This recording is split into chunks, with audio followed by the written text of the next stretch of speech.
What's up?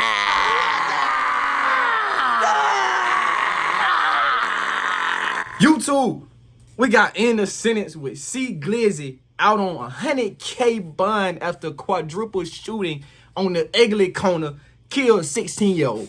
This title is crazy. Like, I don't know what the hell we in for. What are YouTube? And I'm back with another banger reaction video. Y'all just heard that title. We in with a crazy one. I don't know what the hell going on. Lately, bro, a lot of niggas just been, you feel me? So let's go ahead and get into it. Let's see what they buy. Make sure y'all leave a like, comment, subscribe along the way. Let's get into it, man. Corner.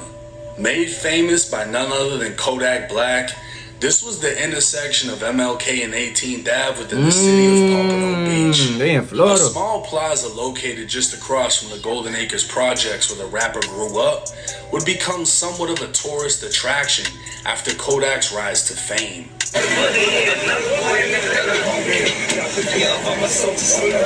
all good. Catch up. Where we at now? We on 1800 block. That's where you at from, you feel me? That's why they got free Kodak right there and shit. Oh, this from Kodak? Where Kodak from? Free Kodak. Free my little nigga Kodak, same place Kodak from. Right now you on the ugly corner. It's the 1800 block. Ugly corner, everything nigga. up here get ugly. Even with the new spotlight, the ugly corner still remained ugly. Investigators say around 5 Monday evening, 4 You're people real were treacherous shot. over there in that One, ugly a corner. juvenile, has since died. Their age has not been released. The other 3 are being treated at the hospital for gunshot wounds. A large group of people gathered outside the store. Sky 10 flew over the scene, blood outside of the business. BSO's homicide unit spent hours collecting evidence. No arrests have been announced. What's up, everybody? It's 1090J. I'm rocking with y'all and y'all rocking with me. And for this video, we're going to be speaking on the rapper Glizzy being released on bond after a deadly quadruple shooting and a whole lot of snitching going on. Hold on, this ain't going on. Hey, let's see what that be by. 24. It was 5 p.m. when reports of a shooting in the 1800 block began to come in. Broward sheriffs and Pompano Beach Fire Rescue arrived on scene, finding a 16-year-old shot multiple times. Attempting life-saving measures and rushing him to a hospital, the 16-year-old was pronounced dead. Investigators would learn 3 others had been shot and taken to the hospital in a private vehicle.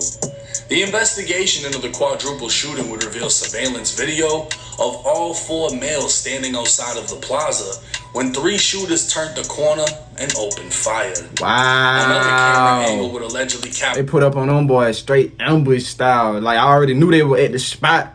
Probably seen them boy, went around the corner, parked the car, whatever they were gonna do, hopped out on foot, walked down on them boy.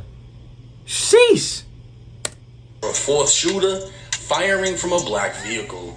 The Broward He sheriff firing from the car. on the hunt. Dang. 20 minutes before the shooting, a silver Chevy Cruze was seen on Northwest 6th Ave. Oh my God. Its tag was captured by a license plate reader, and the same car would park near the plaza before the shooting and was seen leaving immediately after.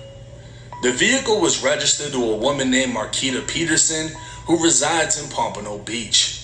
Although she was the owner, her son Aaron Benoit was the primary driver.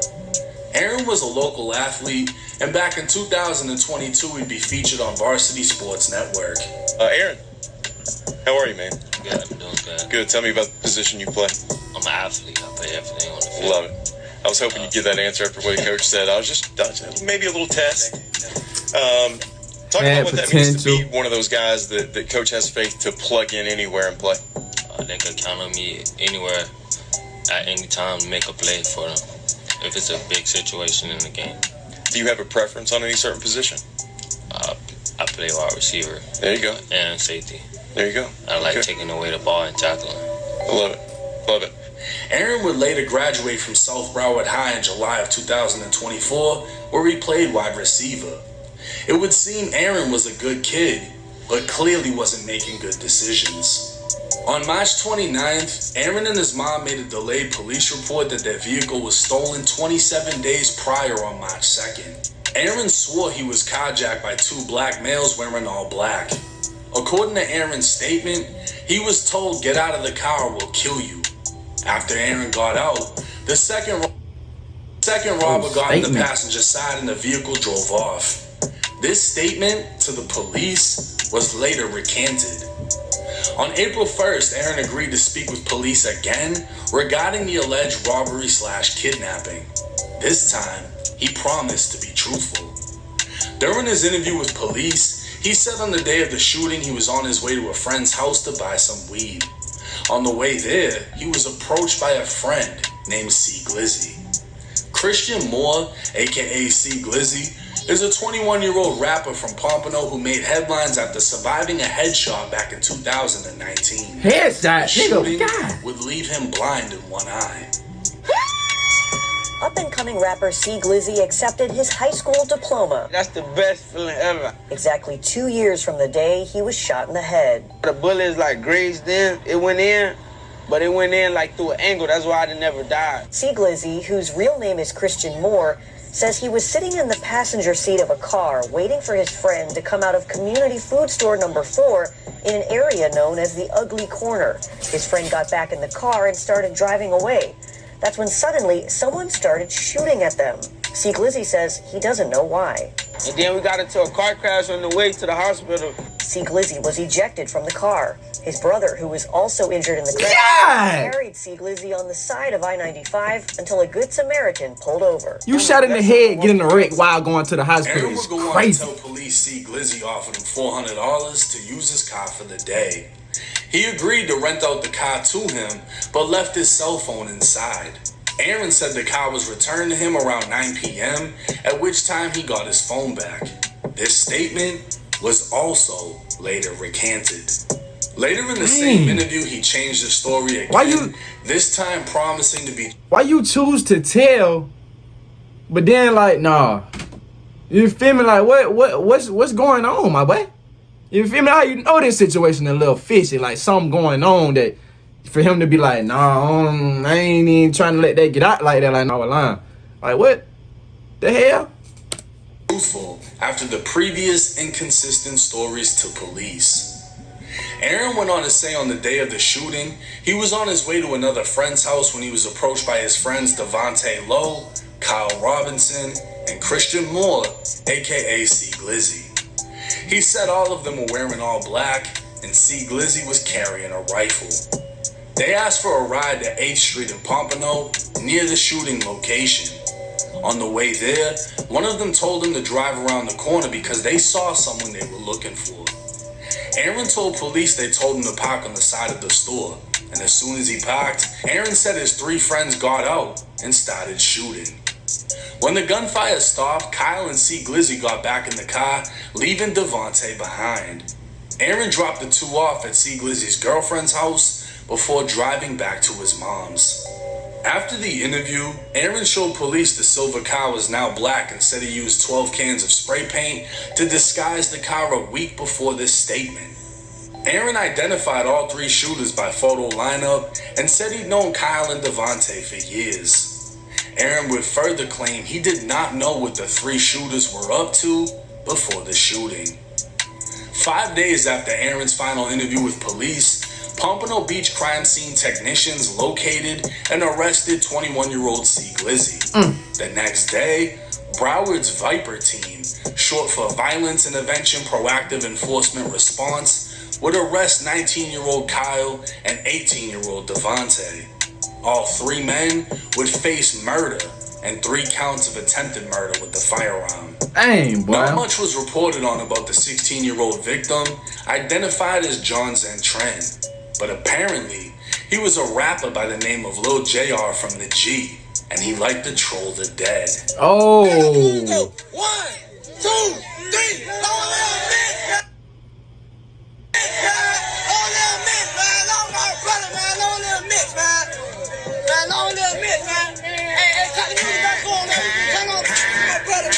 nigga know what the fuck going on here, Lil JR from the G. See what he got. Lil JR from the G, part of car, I'm trying to creep, running down the presently, All the boy got left to see. I ain't shooting from no 3. Get up close, put you to sleep. Now he all in Brody weed. I been tweaking for a week. Told him nigga grab a week. What the fuck is GYG? You know the hot up by that V. What the F is GYG? Drive my zoo and drive my ski. I'm known for passing out on feet. JR was from Golden Acres and could be seen within a documentary by Street Billboard Films.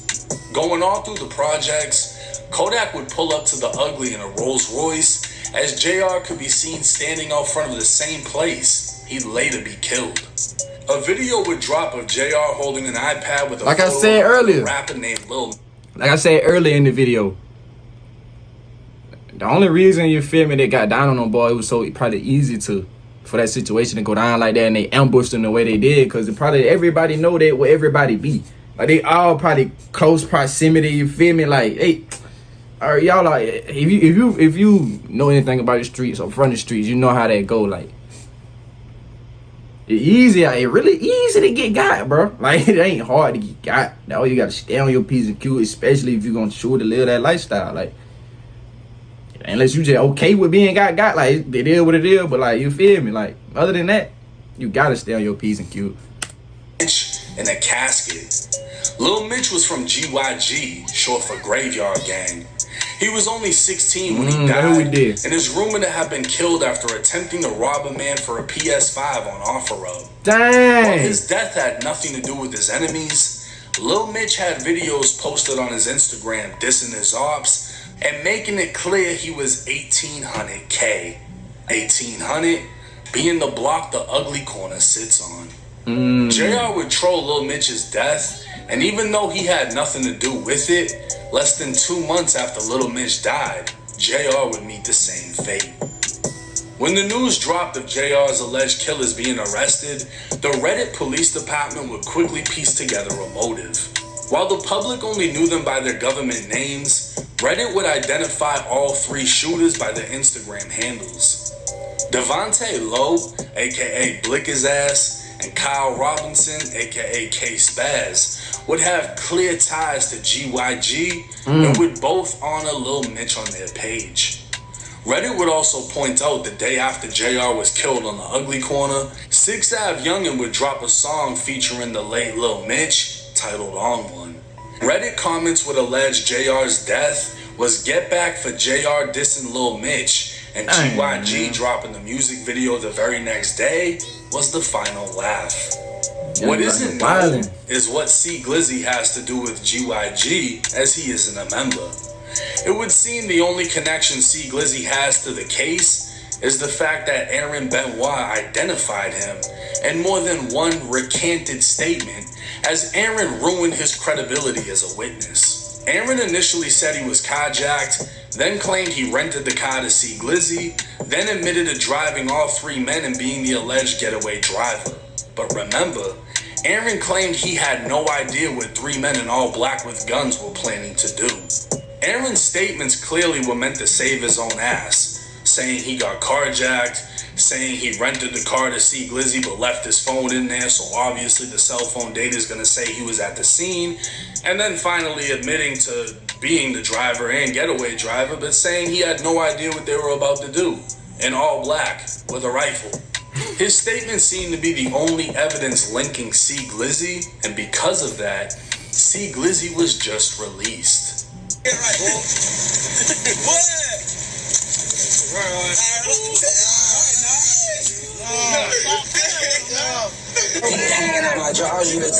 $100K later.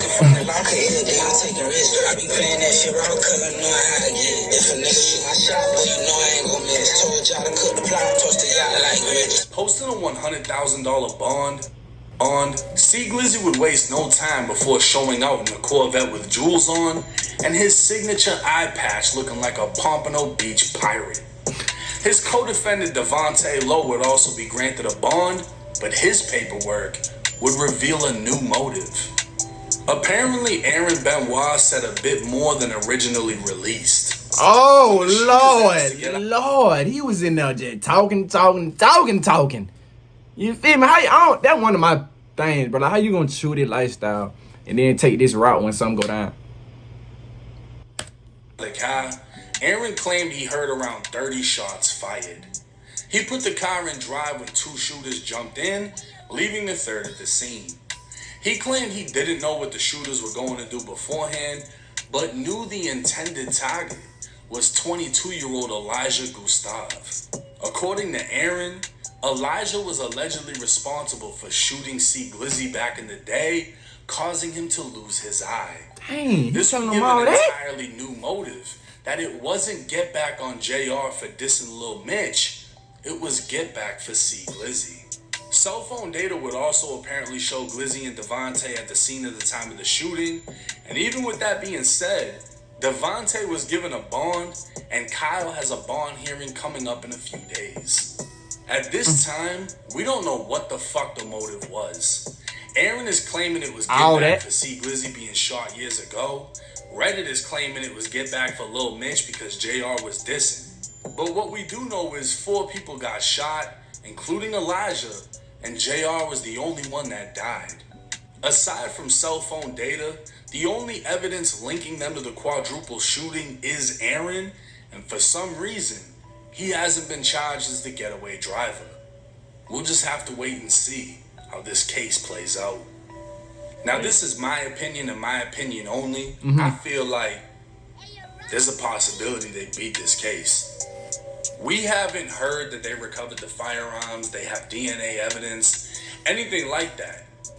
They say that they have some cell phone data. Right. Aaron, who's the star witness, is the getaway driver. He admitted to it. He drove them there, he drove them back. He's claiming that he knows nothing about it. Mind you, he files a police report, almost a month late, saying he got carjacked. Then he says he rented the car to his friend and left his phone in it because, his phone, that's going to show his cell phone data saying that he was at the scene. Then he changed the story a third time and said, yeah, I drove them and they were dressed in all black and see Glizzy had a rifle, but I didn't know what they were going to do. And then when they let 30 shots off on the ugly, I just started driving and 2 of them jumped in. I didn't know they were going to jump in. I didn't know this was going to happen. So this is Aaron Benoit, the wide receiver from high school, right? He just trying to play dumb, huh?